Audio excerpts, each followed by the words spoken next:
사랑 알아차리기.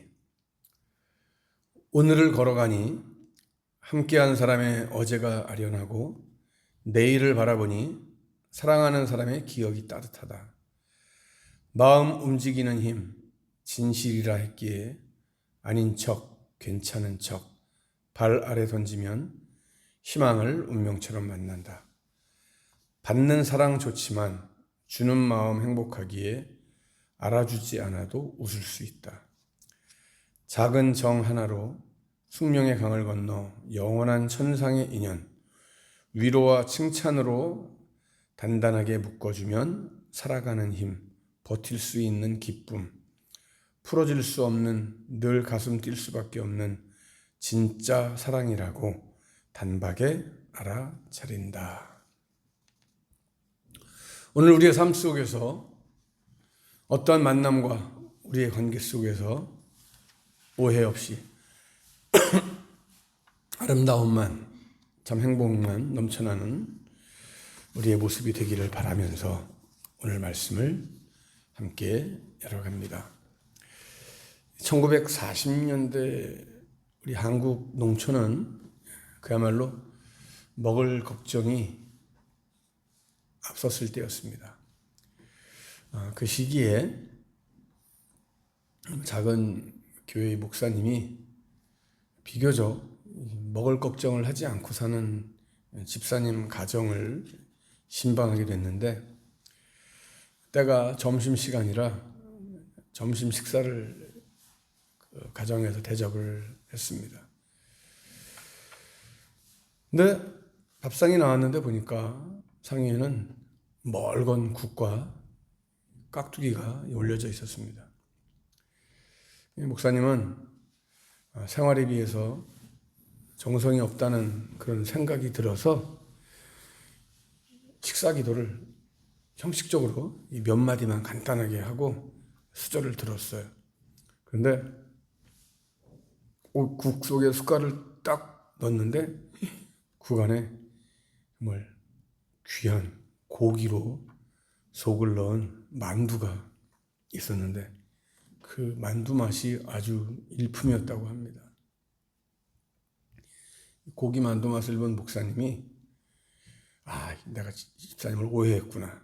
그래서 아주 간단하게 형식적으로 기도한 것이 마음에 걸려가지고 집사님한테 이렇게 말을 했어요. 집사님, 식사해서 다시 합시다. 그리고는 아주 그냥 한참 동안 열을 뿜으면서 힘차게 축복 기도를 했다고 합니다. 아마 누가 웃자고 지어낸 이야기겠지만은, 그런데 실제로 여러분, 우리들의 삶에는 내 생각에 사로잡혀서 다른 사람에 대해서 그리고 하나님에 대해서 오해할 때가 있어요. 여러분, 하나님에 대한 오해는 둘째치고 여러분 살아가면서 우리가 얼마나 많은 오해 속에서 살아갑니까? 말 한마디, 그 어감 자체 때문에 오해를 하는 경우도 있습니다. 그죠? 단어 하나 때문에 오해하는 경우도 있습니다.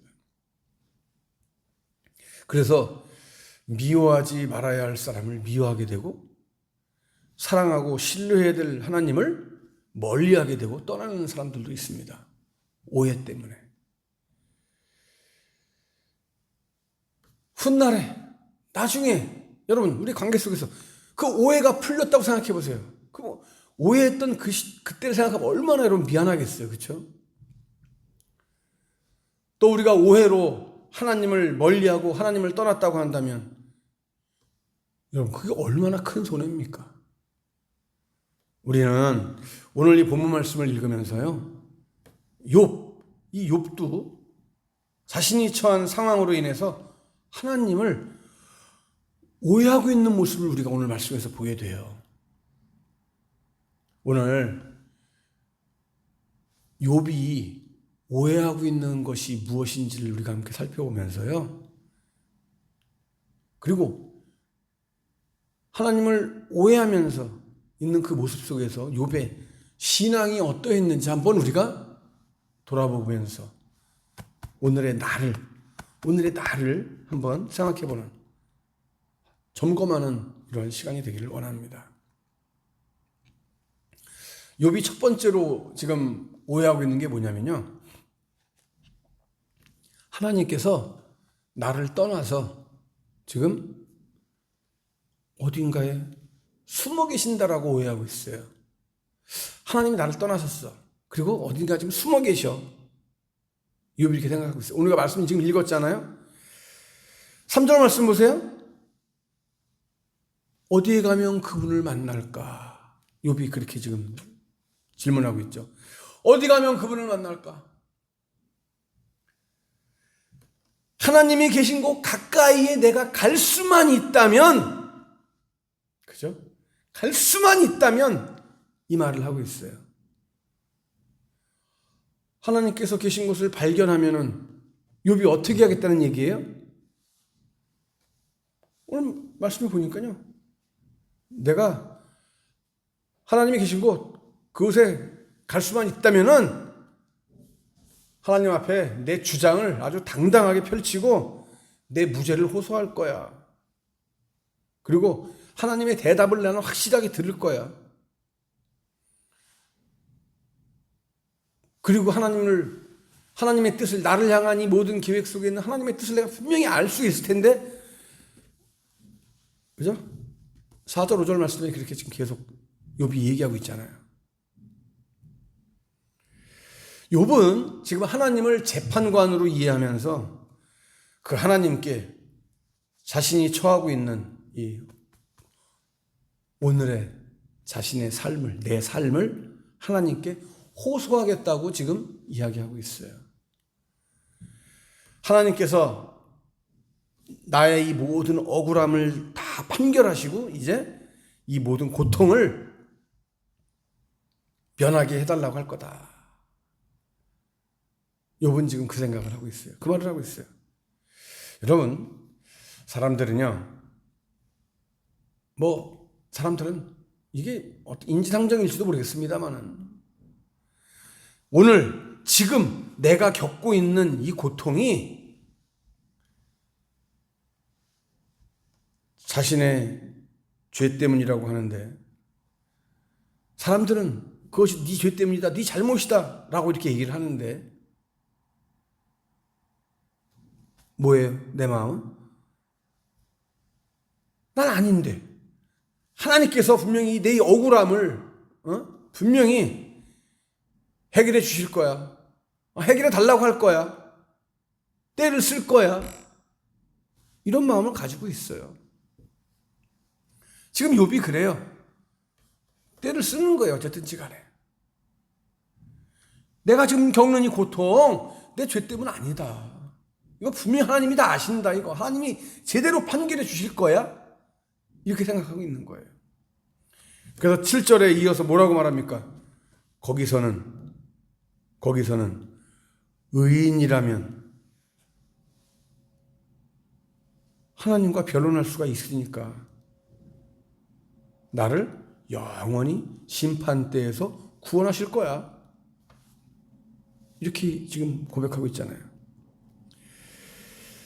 이 세상의 심판관들은 그들이 가진 권세와 능력을 남용해서 잘못 판단하는 경우도 있습니다. 물론 여러분 지금 이러한 시대에 그렇게 하면 큰일 나지만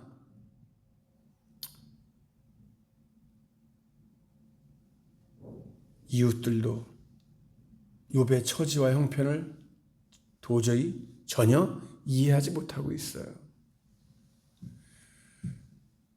욥은 그게 참 안타까운 거죠.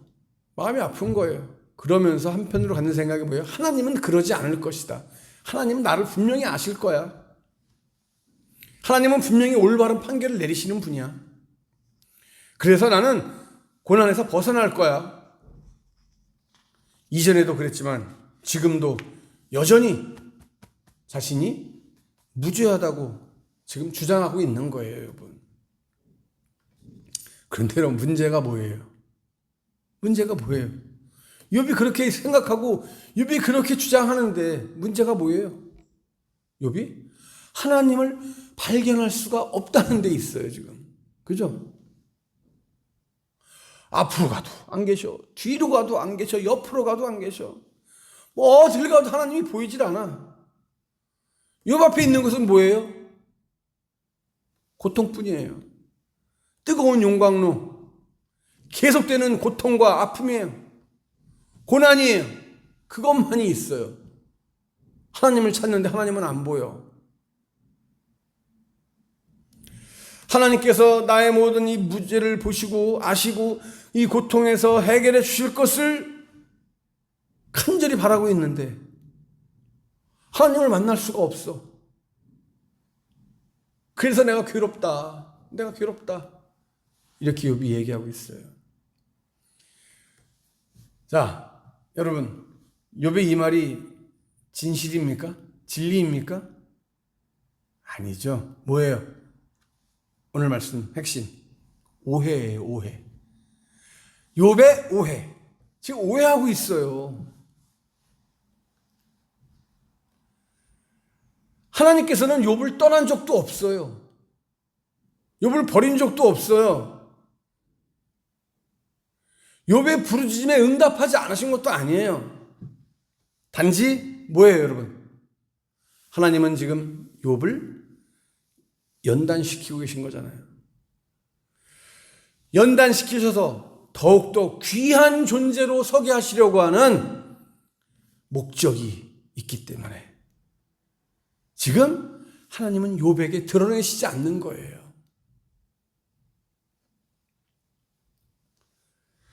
자, 여러분, 참 인간적으로 생각하면 너무 답답하죠. 그죠? 그런데요, 여기서 우리는요, 욥이 욥 정말 귀한 사람이다라고 하는 것을 발견하게 되는데 그게 뭐예요, 여러분? 여러분, 욥은요, 하나님을 향한 그런 오해 가운데에서도 하나님을 향한 그 귀한 신앙의 고백을 하고 있다는 사실을 우리가 오늘 말씀 속에서 또 보게 돼요. 자, 10절 말씀 보세요. 우리가 너무나 잘 아는 말씀, 너무 좋아하는 말씀이죠? 10절 말씀. 그러나 그분은 내가 가는 길을 아시지. 그분이 나를 시험하신 후에는 내가 정금같이 되겠지. 여러분, 지금 욥이 이 고백을 하고 있어요. 나의 가는 길을 하나님이 아시니까 하나님이 나를 단련하신 다음에는 내가 정금같이 나올 거야. 이 고백을 하고 있어요. 비록 지금은 하나님을 찾아도 발견할 수가 없고 용광로와 같이 뜨겁고 너무나 아픈 이 고통스러운 삶이 계속되고 있지만 하나님은 결코 나를 버리지 않으실 거야. 뿐만 아니라 나를 더욱 귀한 존재로 만들어 주실 거야. 이걸 확신하고 있어요. 참으로 귀한 신앙이 아닐 수 없습니다, 여러분. 여러분, 많이 힘드시죠? 지금 내가 겪는 이 어려움, 고난이 억울할 때가 있죠. 그래서 하나님을 오해할 때도 있었잖아요. 여러분, 오늘 이 말씀을 통해서 다시 한번 나에게도 오늘 이 욥과 같은 신앙의 고백이 있게 되기를 간절히 축복합니다. 나뿐만 아니라 여러분들의 자녀들에게도 나의 후손들에게도 이 욥이 가졌던 이 놀라운 믿음이 우리 가문에 아름답게 솟아나는 가문이 될 수 있기를 주님의 이름으로 간절히 축복합니다. 자, 한 가지만 더 한번 살펴볼게요. 욥이 오해하고 있는 것이 무엇이었는지. 욥이 오해하고 있는 두 번째는요, 하나님께서 나를 두렵게 하신다라고 오해하고 있어요. 나를 두렵게 만드신다. 나를 두렵게 하신다. 이렇게 오해하고 있어요. 13절 말씀을 보니까요. 그렇지만 그분은 절대 주권자이시니 누가 그를 돌이킬 수 있을까? 그분은 자기 원하시는 일을 모두 하시질 않나? 이렇게 얘기하고 있어요. 자, 절대 주권자, 그리고 자기 원하는 일을 모두 하시질 않나라고 하는 말. 여러분, 우리 개역개정 성경에는 이 말씀을 뭐로 표현하고 있어요? 어떻게 표현하고 있어요? 그는 뜻이 일정하시다라고 말씀하고 있어요. 뜻이 일정하기 때문에 돌이키지 않는다는 얘기죠. 쉽게 말하면. 그죠? 맞아요. 오늘 말씀에 절대 주권자, 뜻이 일정한 분, 하나님은 바로 그분이다. 그래서 절대 돌이키지 않으신다. 뜻이 일정하다라고 하는 것은 하나님의 절대적인 위엄과 유일성을 나타내주고 있는 말씀입니다. 다시 말하면 불변, 변하지 않는 것. 그래서 여러분, 욥은 지금 현재 자신이 처한 이 고난에서 벗어나게 하실 분은 하나님 한 분밖에 안 계신데 하나님께서 뜻을 돌이키지 않으신다. 이렇게 생각하고 있어요. 그러니 욥으로서는 하나님 앞에 나가서 떨면서 하나님을 두려워할 수밖에 없는 거죠. 그래서 16절에서 다시 뭐라고 고백합니까? 하나님께서 나를 낙심하게 하시고 전능자께서 나를 좌절하게 만드신다 그랬어요. 나를 낙심하게 만들고 나를 좌절하게 만드신다. 하나님은 나를 낙심하게 만드는, 나를 좌절하게 만드시는 분이다라고 지금 오해하고 있어요. 욥의 오해죠. 분명한 오해예요. 하나님께서 사람의 뜻에 따르지 않는다는 것은 분명하지만 그렇다고 해서 여러분, 하나님께서 사람을 아무렇게나 여기시는 하나님은 아닙니다.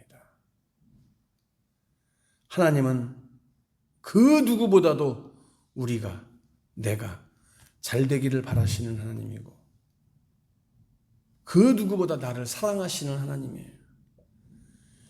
어떤 면에서 볼 때 우리는, 하나님은 나보다 나를 더 잘 아시는 하나님, 나보다 나를 더 사랑하시는 하나님이에요. 예레미야 선지자는 여러분 우리에게 증거합니다. 예레미야 29장 11절 말씀해 보시면 너희를 위해 세운 나의 계획을 내가 알고 있으니 내가 너희에게 재앙이 아닌 희망이 넘치는 미래를 주려 한다. 하나님이 우리에게 주시고자 하는 게 뭐예요, 여러분? 하나님이 나에게 주고자 하는 것이 뭐예요? 여러분, 재앙이 아니에요. 희망이 넘치는 미래를 주려고 하신대요. 나를 사랑하는 이 하나님, 나를 사랑하시고 나를 통하여 놀라운 역사를 이루시기를 원하시는 우리 하나님, 그 하나님을 우리가 오해하지 말고 여러분 온전히 신뢰하고 하나님을 더 가까이 할 수 있는 정말 아름다운 믿음의 삶이 다 되어지시기를 주님의 이름으로 간절히 축복합니다. 이 한 주간